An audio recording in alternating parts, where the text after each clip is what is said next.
कृपेच्या अभिलाषेची प्राप्ती प्राप्त होईल, किंबहुना तो त्या पात्रतेचा बढेल, ही भक्ती शिवदास माऊलींनी या 4 चरणामध्ये वर्णन केलेली आहे. भक्ती हा एक अंग ज्ञानाचा आहे, भक्ती हा अंग एक समर्पणाचा आहे, भक्ती हा एक अंग विनम्रतेचा आहे, भक्ती हा एक अंग नम्रतेनं शरण जाण्याचा आहे. ज्या अंगाने जो भक्त परमात्म्याच्या जवळ जाण्याचा प्रयत्न करतो त्या अंगाला पुष्टी देणारा हा अभंग आहे.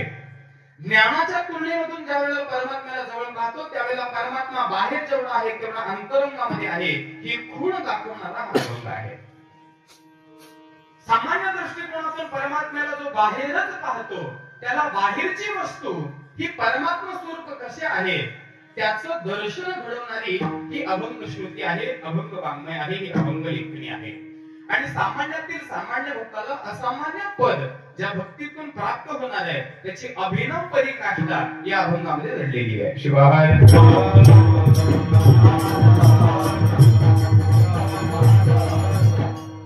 माऊली या अभंगाच्या माध्यमातून सांगत आहे, तुझ बिन शंभुराया, तुझ बिन शंभुराया, व्यर्थ जन्म गेला वाया, शिवभक्ती नाही केली, व्यर्थ शिणविली माऊली. अत्यंत सुंदर अभंग आहे. याच्यामध्ये माऊलीचा आणि देवाचा जो वियोग आहे त्या वियोगाला कमी करण्याचा प्रयत्न करत असताना, वियोग म्हणजे दुरावा, अंतरात्म्यामध्ये पडलेला, भगवंत आणि भक्तांमध्ये पडलेला, गुरुमध्ये शिष्यामध्ये पडलेला, चिकित्सकामध्ये आणि संशोधकामध्ये पडलेला, सामान्य जीवामध्ये आणि विज्ञानामध्ये पडलेला, सामान्यवादी आणि परिवर्तनवादी विचारामध्ये पडलेला, एक अज्ञानामध्ये आणि ज्ञानामध्ये पडलेला जो फरक आहे तो फरक संत इथं मिटवण्याचा प्रयत्न करतात. आणि तो मिटवण्यासाठी भक्ती ही अभिनव अशी एक क्रांती आहे जी चहू अंगाने स्वीकार करता येते. म्हणून संत अशा पद्धतीचं वाङ्मय मांडतात, तुझ बिन शंभुराया. तुझा विन हा व्यक्ती विशेषत्वाचा गाभा येतो आणि विन हा शब्द म्हणजे तिथं प्रश्नार्थक चिन्ह निर्माण होतो.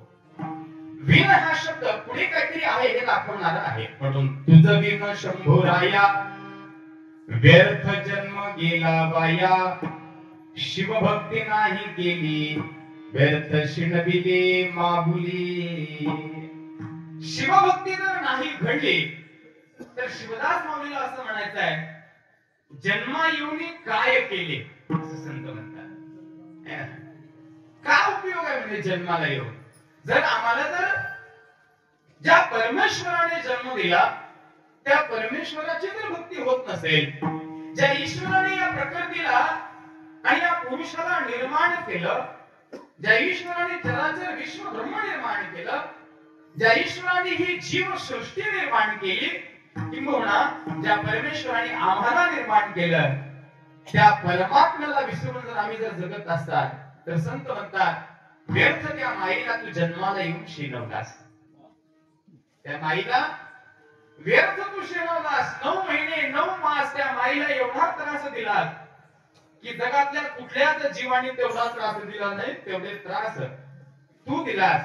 का दिलास तर तुला माईही कळली नाही आणि देवही कळला नाही.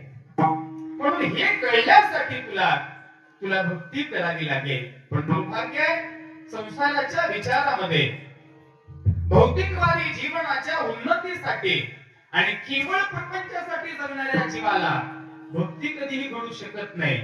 म्हणून संत उपदेश करतात, झालो संसार कवाडी, सुख नाही पलघडी. आयुष्यभर संसारासाठी आम्ही वेचलेलं आहे. आयुष्यभर आम्ही संसारासाठी गाढे वळलेले आहेत. आयुष्यभर संसारासाठी आम्ही वेडे झालेले आहोत. आयुष्यभर संसाराच्या उन्नतीसाठी आम्ही दिवस रात्र कार्य करत आहोत. पण संत म्हणतात, जेवढा प्रपंचाला तू कार्य लावलेला आहे, जेवढा प्रपंचासाठी वेळ झालेला आहे, अंशतः त्याच्यातला थोडा वेळ तरी त्या ईश्वराकडे येण्याचा प्रयत्न कर. पूर्ण वेळ परमार्थ करा असं संतांनी कधी म्हणलं नाहीये.